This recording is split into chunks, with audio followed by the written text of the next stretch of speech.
Hello. In my today's presentation, I'll try to pose a question. If the future of Web3 data layer is centralized? And first, let me introduce myself. My name is Slava. I'm CTO at dRPC.org, and we're building decentralized RPC for the multi-chain future. So maybe you don't know what's this mystical Web3 data layer, but maybe you've heard about RPCs. Or even if you haven't heard about RPCs, you probably heard about blockchains. So yeah, if you heard about blockchains, you probably know that blockchains are basically a fancy way to synchronize state in decentralized fashion between different computers. So the real core value of every blockchain is its state. And if you're building Web3 application, you have to access it somehow. So typically, every blockchain client has some kind of API that you can query. So why is it called then RPCs in our industry? Well, historically, Ethereum and Bitcoin decided to go with JSON RPC protocol, which example of the query you can see on the slide. And the term sticks. It may be not the best word to describe blockchain APIs, but we kind of using it right now, so I'll use it in my presentation as well. So historically, of course, everyone thought is, for example, you're building Ethereum wallet, and how could you access the state? You would just run your own node, and everything would be in this perfect, cool, decentralized fashion, no censorship, nothing, everything's perfect. However, it's 2024, and we kind of live in multi-chain world. It means if you're building a serious Web3 application, you probably need several chains, maybe dozens of chains. So you have to run dozens of nodes, and it's just too complicated, too expensive, and basically nobody does that. So, of course, naturally, the type of company appeared that we call now RPC providers that run your nodes for you, and you just pay them money. So these companies are typical Web2 software as a service companies. So we're kind of building decentralized Web3 on top of centralized Web2 companies, but temporarily, right? Well, let's think about it. And first, let's ask ourselves a question. What do clients want? And we talked with hundreds of Web3 projects and asked them, what do they want from RPC or blockchain API companies? So first, of course, they want user experience and developer experience to be good. They want a high speed, high reliability, and of course, low cost. But what they don't want? First, they really don't care about decentralization, and they don't want a fancy technology with bad developer experience. And it's understandable, because remember, these are Web3 projects. They are businesses too, so they have clients, they have businesses to run. They now have time to think about, we were down yesterday for 3 hours, but we used decentralized RPC provider because their clients won't understand them. They will just go to their competitors who maybe use centralized provider. So centralization is a status quo. It's not because we're bad industry or bad people. It's just because it's the most efficient and the easiest way to achieve the client's desires. To provide this service with good reliability, good performance, yada yada. So let's talk about why would we even want decentralized RPCs? And let's try to be honest this time. First, maybe decentralized RPC providers or decentralized projects have better UX DX. You probably know the answer. The answer is no. Historically, of course, centralized RPC providers and, in general, centralized services have better UX and DX. Well, maybe then reliability is decentralized RPC providers is better. Well, there is an argument that we, decentralized RPC providers, have been running for some years for you, that decentralized RPC providers don't have a single point of failure. They're distributed.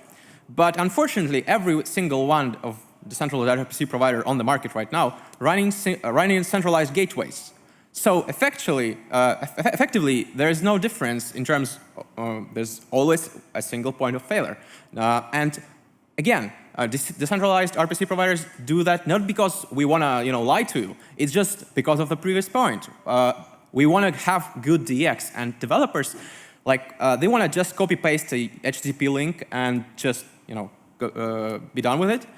So we have to have those centralized gateways. Otherwise, of course, because centralized RPC providers, they tend to think more about their clients because they don't have to think about all this, fancy decentralized stuff. They kind of historically perform better in terms of reliability. What about performance? you could maybe argue that because, if you're building decentralized RPC providers, probably you connect to your protocol some external companies that are distributed all over the globe, and then your latency, for example, is better. I would argue that actually centralized providers can do everything that decentralized providers can do, and because they also have, everything is controlled environment for them, like they control networking, hardware for nodes, hardware for gateways, they can do the best setup and best performance in theory. So it all depends basically on engineering efforts of each team.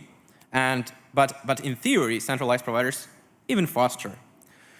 The common argument in this, decentralized versus centralized RPC is verifiability. And I'll just, talk about it a bit. So we have a problem when you build your Web3 application, you talk to the RPC provider, you basically trust everything you get from them. You don't have an easy way to verify the response, and nobody cares most of the time. As every time, nobody cares until something bad happens. And for example, someday you will go to some voting platform for very important project, very important vote, and this time RPC provider decides to tamper with your data, and you probably end up voting for some thing you don't understand or don't agree with, and it can be it can have a disastrous outcome. However, we haven't seen such cases yet, but how can we defend ourselves in theory? So the obvious thing is light clients. Maybe some of you heard about them, but essentially it's a very lightweight node that you can run on your phone. It basically connects to some RPC provider, doesn't matter, centralized or decentralized, and it verifies each call, each response. So you then connect your dApp node to this light client and use it as RPC, local RPC node. And yeah, this way RPC provider won't be able to fool you. It's totally verifiable. Everything's cryptographically correct, yada yada. And there are existing solutions for Ethereum. For example, Kevlar and Helios are doing that right now. However, there are a number of problems. First, it's very inefficient. Every call to this client will probably translate to several calls to RPC providers, so we will probably pay more, and also it will be slower. Then not all calls can be verified in that way. And the latest thing is that not every chain supports light clients. For example, Ethereum does, but many more don't do that. Okay, then next, we can imagine some solution with ZK magic. Imagine RPC provider will return some ZK proof of validity of the data they respond with. However, technology is not yet there. Of course, it's first computationally infeasible. It's too computationally intensive to do that. And I actually struggle to imagine how can we do it universally for multiple chains. However, yeah, you can imagine in future maybe we build something like that.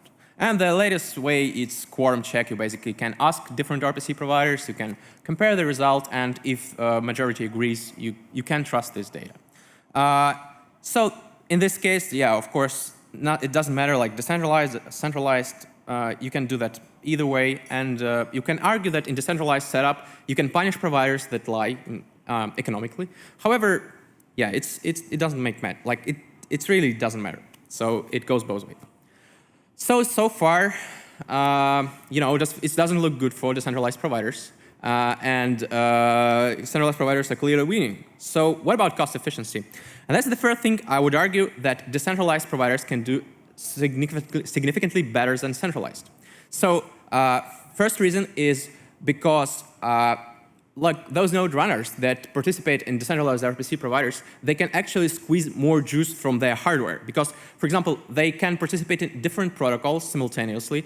And those protocols, for example, they can run dRPC, Ethereum node for dRPC, then they can use this node for a graph indexer, and then, for example, if they have some spare compute that is not really utilized by those protocols, for example, they have GPU installed, they can participate in something like IO.NET or something like that. So they can squeeze more juice, as I said, from this hardware. And the second reason is that because those node runners, they have, there's a lot of them. If you implement some kind of price auction or price discovery mechanism, the price discovery will be significantly more efficient for them. So price will be probably lower or at least more fair than for centralized ones. And centralized providers, of course, compete on price too, but there is like not too much of them, so this price discovery is not so efficient. And also, there's a lot of stuff besides price, for example, like marketing, PR, BD, all that stuff. So what about multi-chain? Maybe decentralized providers are better at multi-chain. Yes, I think it's also true, because if, for example, you're building a centralized RPC provider and you want to support new chains, so what do you need to do? First, you need to add some code, like for a gateway or something. Then you need to buy new hardware or rent servers, and then you need to learn how to run the nodes. And that's everything is very hard, so it's like adding new chains is hard for centralized providers. For decentralized providers, you just need to add some code for your gateway, and then you need to find some people who already have spare compute, spare hardware, have maybe already running those nodes or know how to run those nodes. And it basically using crowd wisdom. And because of that, for example, dRPC is able to support 60 blockchains, I think the biggest number on the market. It's just because it's far more easier for us. And the last thing is, most important thing, of course, is censorship. So what about censorship? Censorship on the end of the RPC providers is not unheard of. We've seen this already multiple times. However, I will say that it's getting worse. For example, this paper was released recently by a group of legal researchers who actually they want to propose a framework for battling illicit activity in DeFi.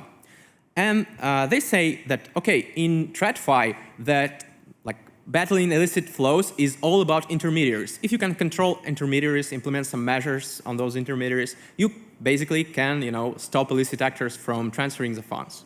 And they correctly identify that RPC providers are actually the, ultimate intermediary in DeFi. Everything goes through RPC, like new transaction, read request, everything.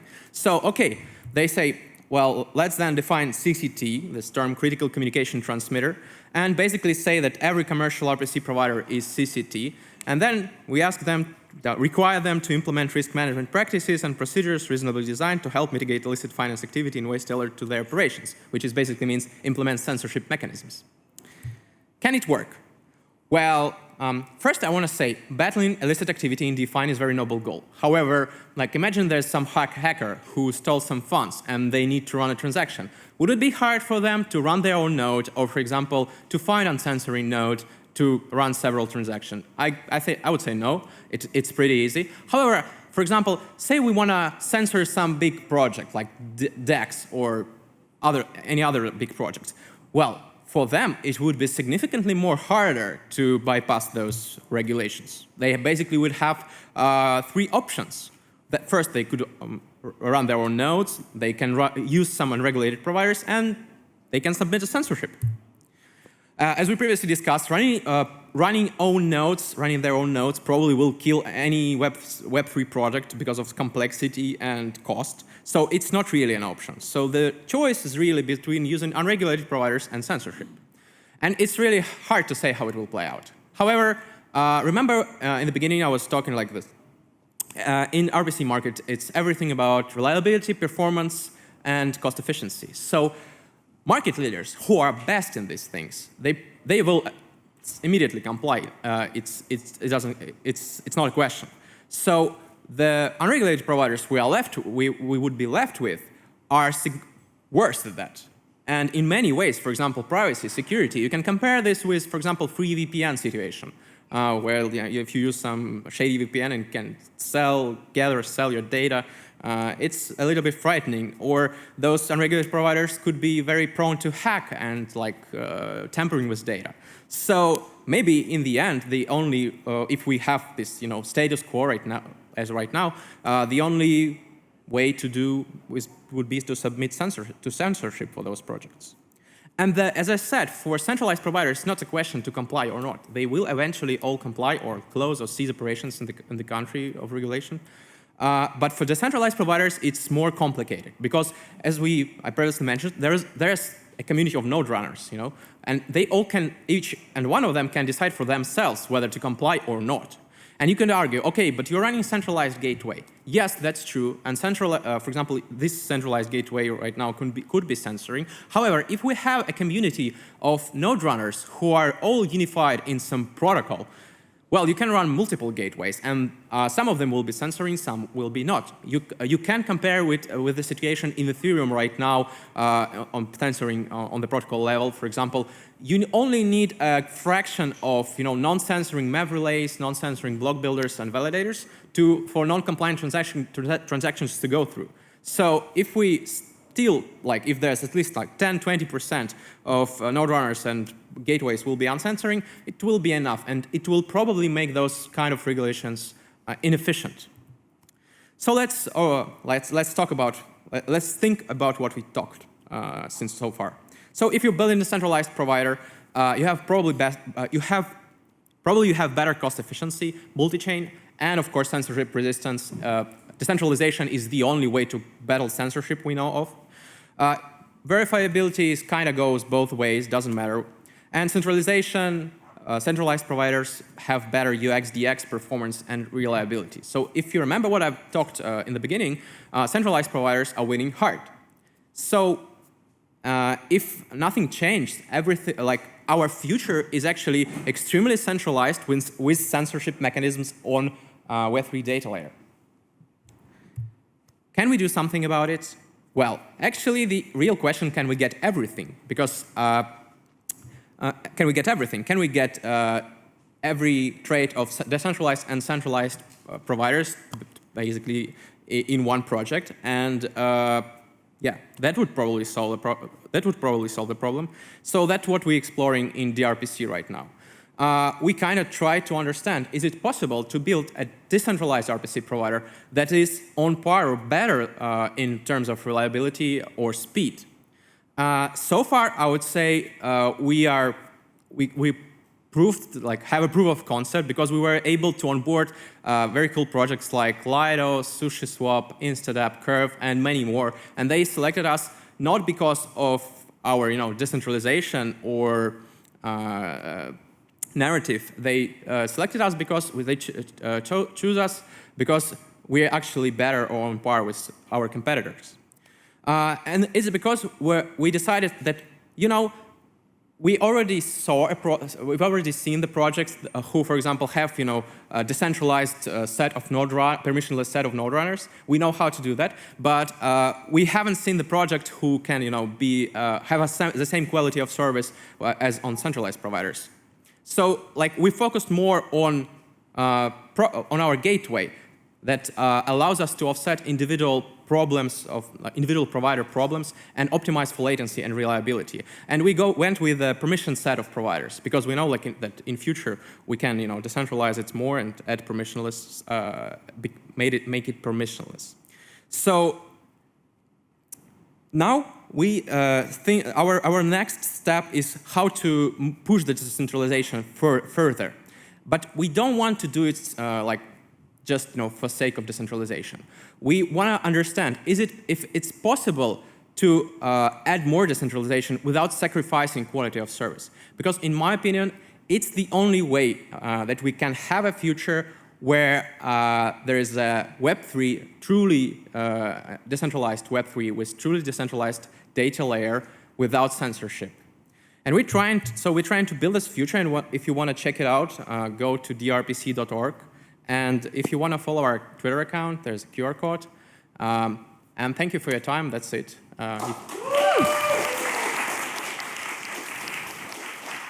Awesome. That was a very action-packed, information-full talk. Thank you. And we do have a couple questions for you. So if you want to follow the Twitter, scan it real quick, because we're about to switch to the Slido. The first question that we have for you is, do end users care about censorship? And how can we make them care? $1 million question. I would say that it's kind of, end users shouldn't care about it because,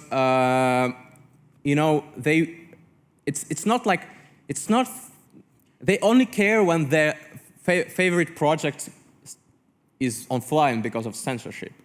But it's already, too late. So the industry, the Web3 applications, and we as a whole, industry as a whole should care about that. The end user, we shouldn't think about them too much in terms of like, should they care or not?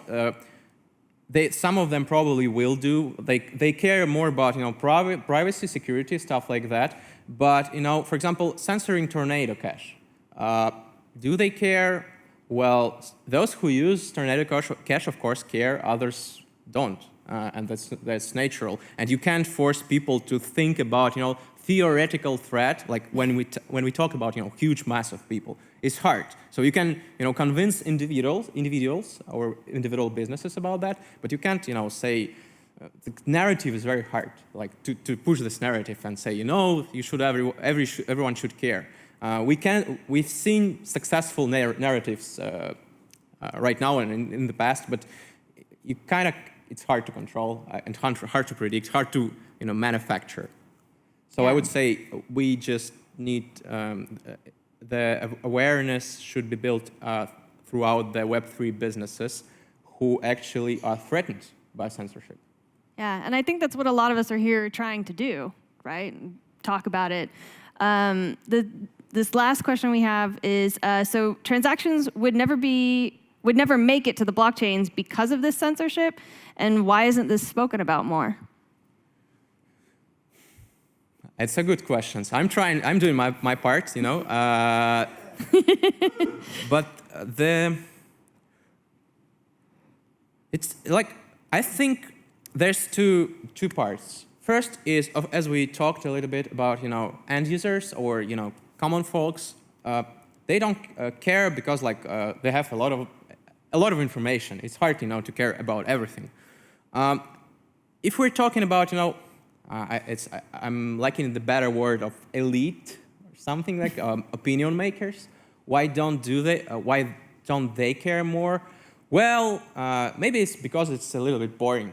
I mean, it's not so exciting like, I don't know, sharding or I don't know, data blobs, failing Solana transactions. There are probably more interesting, more exciting things that you can apply your mind and intelligence to than censorship problem on RPC layers, because I think most of the opinion makers, they think that it's not a very probable future. That eventually, there will be some way to pass your transaction still, because for example, all of them probably are capable of running their own node and submitting transaction directly to this node. And if protocol is not censoring, so who cares?